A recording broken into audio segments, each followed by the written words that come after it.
Hello students, welcome on dreamer study. हम बात करने वाले हैं आज यूपी बोर्ड क्लास 12th 2024 के सिलेबस के बारे में। क्या चीज़ें आपकी रिड्यूस हुई हैं, क्या चीज़ें आपकी इस बार एग्जाम में आ रही हैं। तो चलिए देखते हैं यहाँ पर इस बार आपके एग्जाम में क्या क्या चीज़ें पूछी जाएंगी और आपका एग्जाम पैटर्न भी किस तरीके का होगा, इस पर भी बात करने वाले हैं। चलिए बात करते हैं यहाँ पर आपकी जो नंबर ऑफ यूनिट्स हैं वो आपकी 10 नंबर ऑफ यूनिट्स हैं। बट अगर हम बात करें आपकी जो 10th नंबर ऑफ यूनिट है कम्युनिकेशन सिस्टम, ये आपकी हट चुकी है इस बार। तो नंबर 1 आपकी जो है 10th नंबर की जो यूनिट है आपकी हट चुकी है। कम्युनिकेशन सिस्टम एग्जाम में बिल्कुल भी नहीं आ रही है, ये सिलेबस का पार्ट ही नहीं है। तो चलिए पहला जो है यूनिट वो है electrostatics, and second one unit is current electricity, and third unit is magnetic effect of current and magnetism, fourth unit is electromagnetic induction and alternating current, and fifth unit is electromagnetic wave।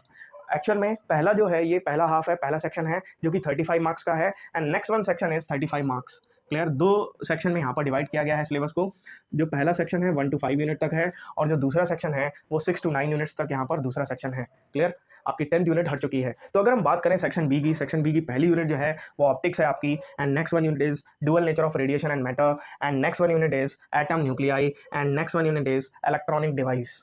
Clear, तो ये हो गई आपकी 9 की 9 units. अब हम अगर बात करें इनका वेटेज किस तरीके से रहता है, मार्क्स डिस्ट्रीब्यूशन किस तरीके से रहता है, और किस यूनिट से कितना पूछा जाता है, तो चलिए इस पर भी अभी हम बात करेंगे। बट आपको एक चीज़ और भी बता दें यहाँ पर, इस बार आपका सिलेबस जो है यूपी बोर्ड वालों, एक भी चीज़ आपकी रिड्यूस नहीं हुई है। आपको पढ़ना है सबका सब, एक एक चीज़ पढ़ना है आपको इस बार, ठीक है। आपका रिड्यूस कुछ भी नहीं हुआ है, तो ये चीज़ जो है आप लोग ध्यान रखिएगा।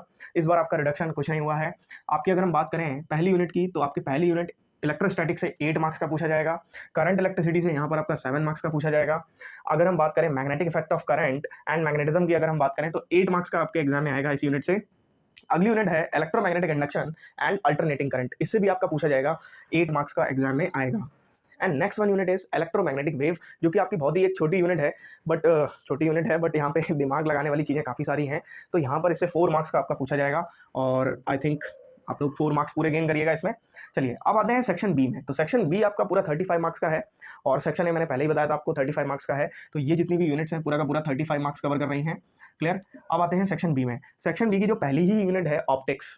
तो ऑप्टिक्स एक तरीके से देखें अगर हम, तो ऑप्टिक्स अपने आप में एक बड़ी यूनिट है, बट कहीं ना कहीं यहाँ पर इससे मार्क्स भी बहुत ज़्यादा पूछा जाता है। सबसे ज़्यादा हाईएस्ट मार्क्स का जो है यहीं से पूछा जाता है, 13 मार्क्स का ऑप्टिक्स से ही आपका एग्जाम में आएगा। क्लियर, अगर हम बात करें dual nature of radiation and matter की, तो यहाँ पर इससे 6 मार्क्स का आपके एग्जाम में पूछा जाएगा, और ज़्यादातर यहाँ पे न्यूमेरिकल बेस्ड क्वेश्चन ही पूछता है, बाकी थ्योरी भी पूछ लेता है, ऐसा नहीं है। चलिए अगर हम बात करें एटम एंड न्यूक्लियाई की, और एटम एंड न्यूक्लियाई की अगर हम बात करें तो यहाँ पर 8 मार्क्स का आपके एग्जाम में पूछा जाएगा डेफिनेटली। और फिर हम बात करें अगर इलेक्ट्रॉनिक डिवाइस की, तो यहाँ पर भी आपके एग्जाम में लगभग 8 मार्क्स का ही पूछा जाएगा। लगभग नहीं है, ये बात डेफिनेट है, और इसी हिसाब से एग्जाम आपका बनता है।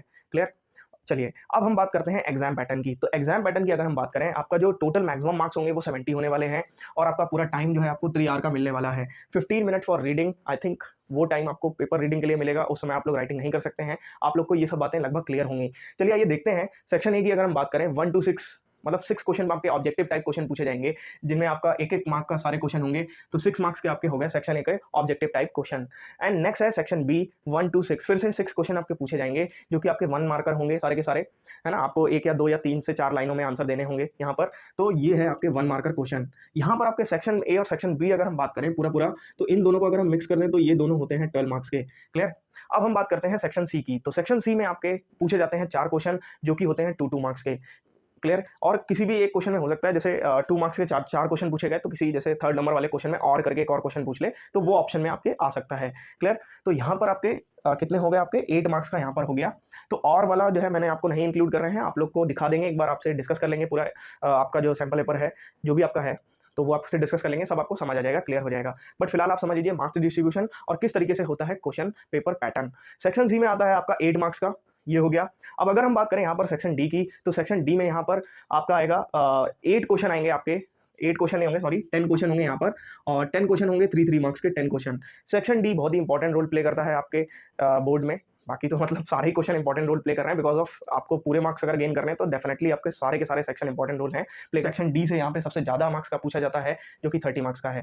चलिए अब हम बात करने वाले हैं सेक्शन ई की। यहाँ पर सेक्शन ई में पूछे जाते हैं आपसे लॉन्ग क्वेश्चन। क्लियर, और लॉन्ग क्वेश्चन जो है आपके 5 मार्क्स के होते हैं, जो कि 4 क्वेश्चन आते हैं 20 मार्क्स के एग्जाम में, और इनमें हर क्वेश्चन में एक ऑप्शन होता है। जैसे आपको एक कोई क्वेश्चन पूछा गया, एक लॉन्ग क्वेश्चन है, एक लॉन्ग क्वेश्चन दिया गया है, और करके एक और क्वेश्चन है, तो आपको इन दोनों में से कोई एक का आंसर देना होगा। तो खैर ये बहुत अच्छी चीज़ है यहाँ पे कि आपको ऑप्शन मिल जाते हैं लॉन्ग क्वेश्चंस में। और डेफिनेटली कुछ जो बहुत मोस्ट इंपॉर्टेंट क्वेश्चंस होते हैं उन्हीं से आना होता है लॉन्ग क्वेश्चन। तो लॉन्ग क्वेश्चन का एक सबसे अच्छी बात ये है कि यहाँ पर ये चीज़ पहले से ही हम प्रेडिक्ट कर सकते हैं कि लॉन्ग क्वेश्चन में किस तरीके से आपसे कौन से क्वेश्चन पूछ सकता है। अगर आप 20 से 25 लॉन्ग क्वेश्चन अच्छे से तैयार कर लेते हैं देन डेफिनेटली इससे बाहर कुछ नहीं आने वाला। क्लियर? तो ये तो हो गया आपका एग्जाम पैटर्न। अब आप लोग को पता होगा कि यूपी बोर्ड वालों में यहाँ पर बनते हैं 7 सेट बनते हैं आपके। अगर आप यहाँ पर एक बेस्ट स्ट्रेटजी अगर मैं बताऊँ, कोई भी स्टूडेंट जिनको फिजिक्स में बहुत डर लगता है आई थिंक, और एक बेस्ट स्ट्रेटजी मेरे अकॉर्डिंग अगर मैं बताऊँ उनको, तो बेस्ट स्ट्रेटजी यही है, पहले आप अपने कॉन्सेप्ट क्लियर करिए। क्लियर? बिकॉज कॉन्सेप्ट क्लियर के बगैर चीज़ें जो है आपको एक बहुत डेफिनेट लेवल तक समझ नहीं आएंगी। आई थिंक अगर आपके पास कॉन्सेप्ट नहीं होगा आप हर एक चीज़ से डरेंगे, भागेंगे। तो पहला चीज़ है कॉन्सेप्ट क्लियरेंस होना चाहिए आपका। दूसरा बात है आप लोग को जो भी आपका जो टेक्स्ट बुक है उसको फॉलो करें, साथ में आपके जो भी नोट्स हैं उनको फॉलो करें। साथ में आपको क्या करना है, आपको प्रीवियस ईयर क्वेश्चन यहाँ पर लगाना है, प्रीवियस ईयर क्वेश्चन। और मैं आपको एक चीज़ और भी बता देता हूँ, अगर आप लास्ट 5 ईयर लगा लेते हैं, लास्ट 5 ईयर अगर आप यहाँ पर प्रीवियस ईयर के क्वेश्चन लगा लेते हैं, आई थिंक 65 प्लस तो आप गारंटी के साथ एग्जाम में लाने वाले हैं।